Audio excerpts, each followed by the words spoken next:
7 days in Beaver, Kansas. What's exciting in Beaver, Kansas? Nothing. Oh. They've got a grain elevator, and they've got a bar that has real good cheeseburgers. There you go. That's all you need. Yeah, and all towns just need one grain elevator. And sorry. Yeah, no, that's okay. Mimi and Uncle Zachy. They've got a great big pond in their backyard, and they built a dock, and they like to swim in the pond and fish in the pond. And Beaver, Kansas is an unincorporated community in Beaver Township of Barton County, Kansas, United States. Its elevation is 1,926 feet. History: a post office was opened in Beaver in 1919 and remained in operation until it was discontinued in 1992. Education: the community is served by Central Plains USD 112 Public School District. And that concludes the Wikipedia article, Kate. Is that it? That's the entirety of the Wikipedia and for Beaver, Kansas. That's it. Yeah. Yep. That's why I thought I should just go ahead and read the whole thing. I mean, who doesn't want to go vacation in Beaver, Kansas? Sounds pretty thrilling. It doesn't mention the grain elevator, though. Oh. Yeah. Mm. They will have a great time. They like going to see their Mimi. Those grain elevators can be dangerous, Kate. Grain entrapment. It's no laughing matter. Oh. No. It's not. I went to the St. Joseph, Missouri Wikipedia article just for comparison sakes, just to see how much longer it is. Yes. Lots. Yeah. On the Beaver, Kansas Wikipedia, like one scroll gets you to the bottom. St. Joseph, Missouri one. 1, 2, 3, 4, 5, 6, 7, 8, 9, 10, 11, 12, 13. Yeah, 13 scrolls. It just seems like St. Joe is more of a tourist destination than Beaver, Kansas. Yeah, it turns out. Wouldn't take much, but yeah. Eminem is mentioned in the second paragraph. What? Yeah. City was named after the town's founder, Joseph Rubidoux, and the biblical St. Joseph. St. Joseph is home to Missouri Western State University. It is the 20th century rapper and songwriter Eminem, who grew up in and has made his career in Detroit, Michigan. I did not know there was a Eminem St. Joe connection. Oh, come on, Kate. Get it together. I mean, we've talked about Jesse James, but, we didn't talk about Eminem. How did that not come up in our conversation? I think everybody knows that is why. Everybody? Everybody. Come on. Okay. I mean, I knew Eminem in Detroit. Yeah. But... birthplace here. Born here. Okay, so I am going to ask this, though. Was the Joseph that the town is named for, was he a religious figure? No, it just says after the town's founder, Joseph Rubidoux, and the biblical St. Joseph, talking about named after both. I did not know that it was two Josephs responsible, no. Okay. With the name St. Joseph, I wondered, okay, did Joseph Rubidoux, did he have some religious connection? Like, was he a priest or... No. But two Josephs, why not? French-American fur trader, Kate. Oh, well, duh. Yeah, no kidding. Entertainment Tonight just recently posted the Hollywood Walk of Fame, unveiling their list of new honorees, Matt. Guess who's getting a star on the Hollywood Walk of Fame? Well, first off, I don't think Entertainment Tonight has anything to do with this, right? Isn't it done by... It's just the source where I found it. Oh, okay. All right, go on. Yeah, I don't believe they have anything to do with the list. Yeah, Ewan McGregor, Ray Liotta. These are motion picture stars. Macaulay Culkin. Oh. Getting a star. Francis Ford Coppola. Director. Like, doesn't that kind of surprise you that Francis Ford Coppola doesn't have one yet? I don't know, because I think the Walk of Fame, yeah, you have to meet certain criteria of fame to be on there, but I think it also requires you to pay a fee. Maybe. If you want to be on there. I'm looking that up now as you continue to go through. Okay, so maybe that's why some of these names are just now getting stars, because I would think that Jason Momoa, Aquaman. I briefly got excited you were going to say Mimosa once you started saying Momoa, even though I'm very familiar with the actor. But yeah, he's getting his star the same time that Francis Ford Coppola and Macaulay Culkin are getting theirs. And Ray Liotta, Michael B. Jordan, Helen Hunt, Salma Hayek, Willem Dafoe. This is the one that shocks me that she does not already have one, and she's coming in the same class as Jason Momoa. Are you ready? I'm bracing myself. Yes, I'm ready. Carrie Fisher. Oh yeah, Carrie Fisher, Princess Leia. Right. Posthumously getting a star. And I guess I would have felt like she would have had one a long time ago if Jason Momoa is getting his. You know what I mean? You can say Aquaman, but you can't. Does Aquaman have a bajillion movies like Star Wars does? No. And not enough time has elapsed, right? Right. Some TV stars getting their star. Ricky Gervais, Bob Odenkirk, Norman Reedus, Kenan Thompson, Michael Strahan, and some of the music people getting their stars. Black Eyed Peas, DJ Khaled, Avril Lavigne. Another one. George Clinton Jr., he's just now getting his.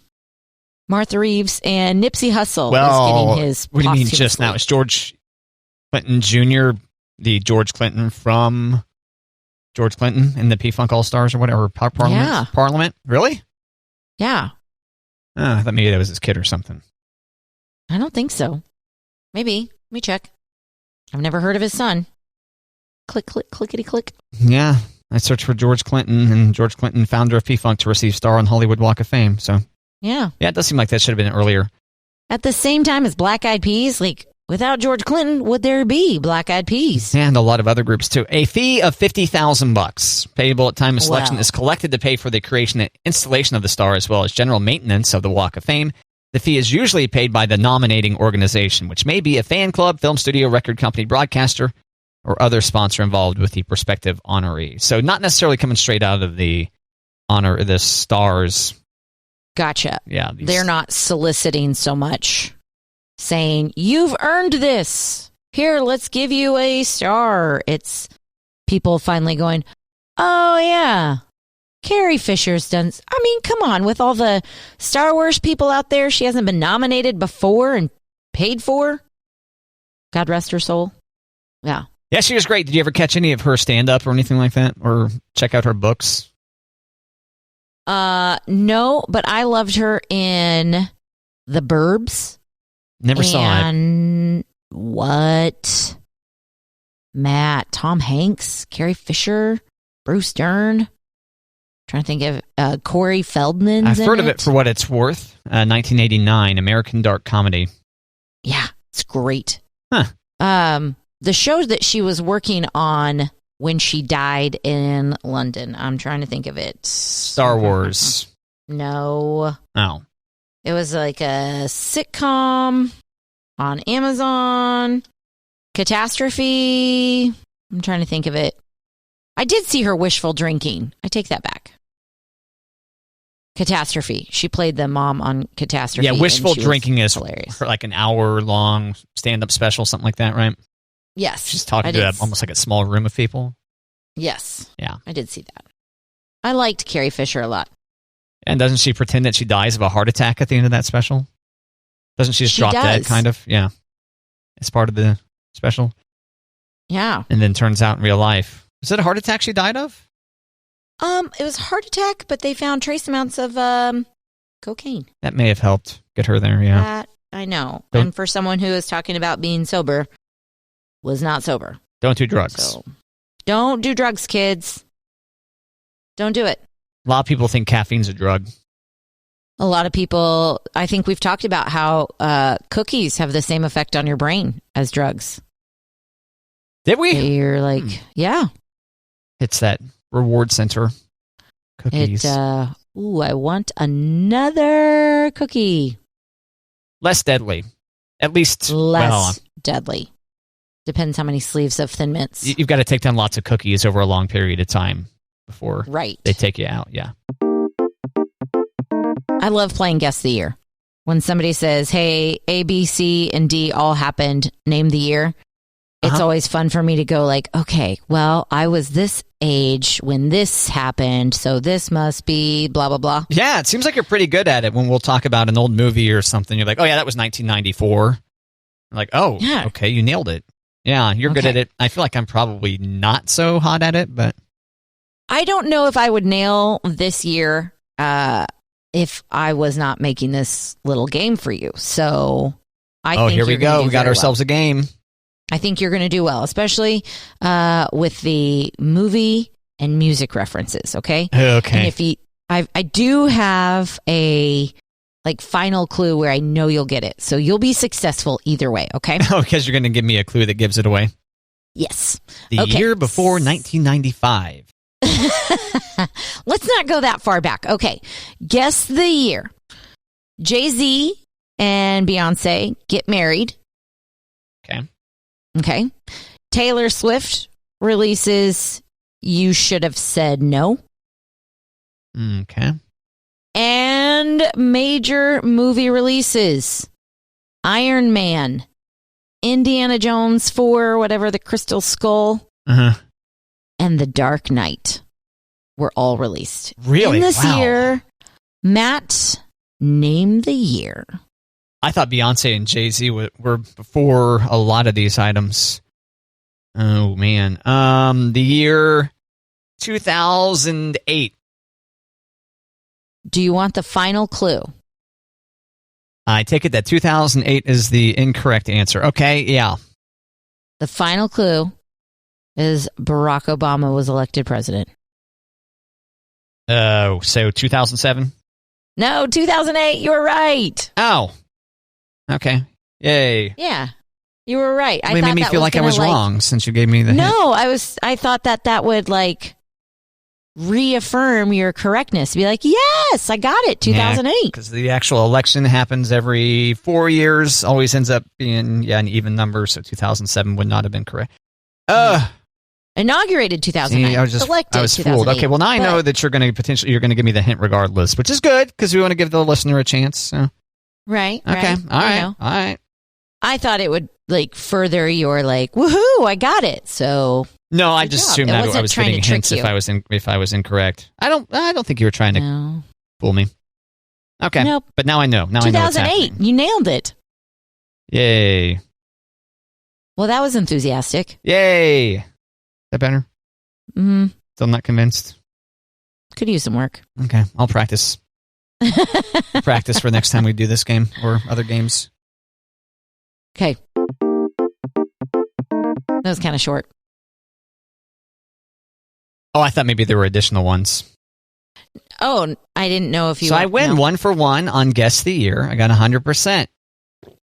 Very good. Yeah, that would have been a devastating blow had I not got it. I'll keep a tally on my notepad so that next time we can play, I'm like, all right, Matt, you've already won 1. See if you can go 2 for 2. Yeah, I still think I should be docked for changing my guess. I don't think it was. I don't know. I thought if the listener or you heard the final clue, you'd be would solidify instead of make you go, oh shoot, raised out. Yeah. Second guessing. Yeah. 2008, good year. Yeah. Well, I mean, depends. A lot of people might disagree. A lot of people may not may have not liked that decision. True. So, right. About Beyonce and Jay-Z getting married, clearly. I got married in 2008, so I'm going to go with it was a good year for Kate. Oh, so you're just like Bay and Jay. Yeah. Look at that. Yeah, we got married right after the election, and so it was kind of fun to have the kind of a play on the election. The campaign slogans. It was Monty and Kate 08. I mean, that was before hashtags and Instagram stuff like that. Did you make a sign, a yard sign? I think that was on the photo booth pictures, Monty and Kate in 08. But no yard signs, not vote Monty and Kate in 08. Yeah. No debate. Well, no. If only you knew Chad and Anna, Jean and Kim, Kevin and Valerie, or Mark and Mark's spouse back then. Oh, you don't remember Mark's spouse's name? Matt. Oh, right. Gail? Wah, wah. Yeah. See, I remembered. I just forgot that you had told me it. Oh, okay. Okay, well, damn. Yep, you forgot. Well, you didn't Will you know it sleep for so tonight? long. It took you forever to learn it. I didn't. I mean, it wasn't bothering me that I didn't know it. Like, it's bothered you. But what does that have to do with getting married and the debate? Oh, because you could have debated one of your neighbor couples Mm, just as part of the cosplay, the debate cosplay, I think with or the planning a wedding and election getting married, cosplay. you can debate your future spouse or your... It doesn't make any sense, though. If it's Monty and Kate in 2008, why would you debate your campaign partner? Because you're getting married, you're making a lifelong commitment, and you're debating about who's taking whose name and where are you going to live and what your first song is at your wedding.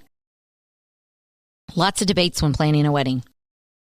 Notice how I didn't say debating your future in-laws or your own parents. Yeah. I mean, That would have been another good option, yeah. I don't know. Good is the answer. You don't want to debate your future in-laws. It just kind of happens organically, right? It happens. Yeah.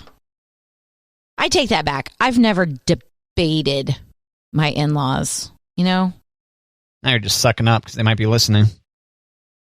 But I've never Better be listening, by the way. let's think about this. Better be listening. I have disagreed. Kate's in-laws. But have I publicly disagreed? Oh, I'm sure of it. Yeah, I take it back. Probably debated in-laws.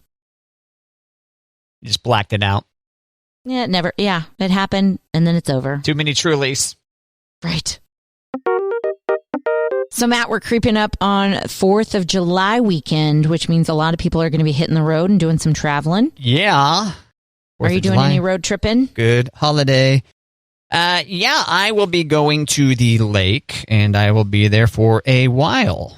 I'm going to take some vacation for July 1st through the 12th. Nice. So getting some good time, which is, it's July 1st is Thursday. Watch out. Nice. Here we go. So we do a lot of road trips in our family. We're used to living far from family, so we're always in the car.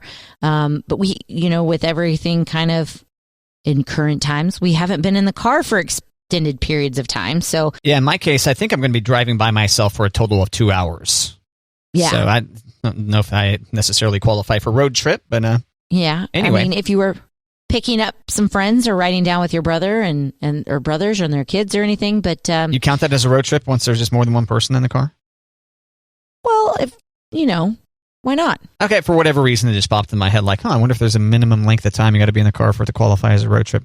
But that's not your point. That's not your point. So. No, I'm trying to up my road trip game because it's been kind of a while and my kids might need a little in the car again. So I went and looked for some road trip travel hacks that might help you and your family if you're hitting the road either this weekend or anytime this summer. Especially with younger kids, this is kind of cool. If you have a map of where you are going, you can either laminate it or you can pop it into one of those protective sleeves from a binder and get a dry erase marker or a Sharpie or whatever and mark where you're starting and mark how you're going to get there so that when the kids say, "Are we there yet?" they can kind of get a visual. That they're not even close.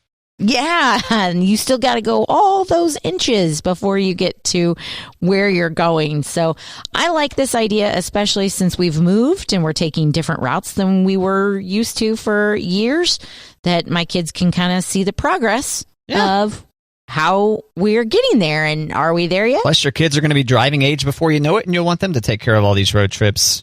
Right. That way you can drink your boxes of wine and your Trulies in the car, depending on the time of year. Depending, yeah. But I'm hoping that this will also kind of encourage reading maps because, do you think when my kids are driving, will they still know how to read a map versus Google directions? So, well, that's funny. Well, first off, we're big fans of maps on Matt and Kate. We are. And second off, yes, I've surrendered so much of my brain to GPS, Kate. Mm-hmm. Which way is north? Which way is west? Yeah. I think I just got rid of my Atlas out of my car in the last 5 years.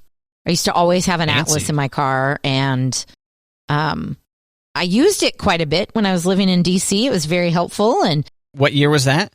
2006. Okay, so this is right when dedicated GPS devices were first starting to take off, maybe. Right. So I didn't have a printer where I lived in DC, so I would go to the library and I would print out directions to get to where I was going from MapQuest. And sometimes those directions aren't always the best, and highways around DC. So if I had to pull over and look at my Atlas, I knew which highway I needed to get back on. And then it just continued to hang out in your car for a while? Yeah. Okay. I always had an Atlas with me. So it came in handy. Until 5 years ago? I think I just took it out, yeah. And I say just 5 years ago. Oh, is it just because it was in the car that long? No, I think it was because, why do I have this Atlas? I've got Google. No, I'm impressed with how late you had it, how recently you still had it. Yeah. Probably for sentimental reasons. Okay. But also that you never know. So. All right. Well, so the fun hack you're trying to point out, though, isn't to keep an Atlas in your car. It's to make a map for the kids to follow along. Correct. Okay. Make a map for the kids to follow along, and they can see where they started and where they're going. And are we there yet? Nope. Here we are on the map. All right. So we're going through travel hacks with Kate here ahead of potential road trips. Yes. Okay. We are big on getting where we're going, not wasting a lot of time, move it, move it, move it. So we do a lot of eating in the car, and some people, that's a no-no. I get it, but I don't want to stop at a restaurant and sit there and eat. So we do a lot of eating in the car, and not only do we do a lot of eating in the car, but, sometimes we don't always have enough food packed. I didn't pack 15 sandwiches, so we might get a meal from a window, fast food. Yeah, drive-thrus are one of the better inventions of for most parents, right? I think so. Yeah. Especially when you're just quick, let's run in and go to the bathroom and let's get back on the road. So the Dollar Tree has these really inexpensive shower caddies that you can give each kid, so they can put their drink, they can put their fries, they can put their cheeseburger and their toy. But, we're grown-ups, and we sometimes struggle to eat while we're riding or driving in a car. So this makes it a little bit easier for kids to have just a little caddy. You've got everything right there, so you can unpack it all, and they've got everything handy, and less spills that way. So I like that idea with the shower caddy for their food. Okay. I thought maybe when you started a shower curtain that you can lay down on the floor and then just roll up with all the crumbs in it at the end of the trip. No, but you want to know what's really good instead of a shower curtain? I give up. I mean, yes, I do want to know. Yes. And I'm trying to think of the correct, the pee pads for potty training your animals, for your dogs. Okay, pee pad. Yeah, if you put the pee pad underneath car seats or underneath kids or whatever, then you really can just roll up those pee pads at the end of your trip and throw it away. Boom. There you go. Interesting. I didn't know that was a thing, actually. Having never potty trained a dog or a human. Yeah. Yeah, pee pads are a real thing. And you can also, if you can't find pee pads for puppies, you can go to the diaper section at a grocery store, and they have pee pads for kiddos to put under the sheet on the mattress, like a mattress protector. So, you can take those pee pads and just throw them away when you're done. Nice travel hacks, Kate. Yes. Okay, so we were just kind of talking about eating on the go. Something that we like to do is I keep a Ziploc bag, like a gallon-sized bag with napkins and plastic silverware in there, because, when you're driving through, you never know if you're going to get enough napkins or if somebody's going to... I try not to get them things that they need with a fork, but just in case. When they were smaller, cutting chicken nuggets or cutting cheeseburgers in half so it's easier for their little hands, I would keep some plastic knives, but then I can just throw them away. So I always keep a gallon-sized bag of forks and spoons and napkins in the car. So doesn't matter if you get enough from the restaurant, you got enough in the car. Matt, another travel app that I wish I had known when I had little people. So this app is for you moms and dads who have to change a diaper or you've got little people and you got to make a bathroom stop, Sit or Squat is an app that you can get that can help you find clean public restrooms when you're on the road. Oh, clean or dirty? It's like you're going to want to squat at this one. It's basically the gist of the app. Okay. Basically. I did. Sit or Squat. Fantastic. And when I saw this yesterday, it had like the Charmin bears, doing their little dance. So I don't know if it's Charmin related, but Sit or Squat is the app that you're going to want for finding clean public restrooms. And if you're downloading apps, how about Gas Buddy? This is an app where you can find the cheapest gas along your route. So there you go. Travel hacks from Kate. Thanks, Kate. Yeah.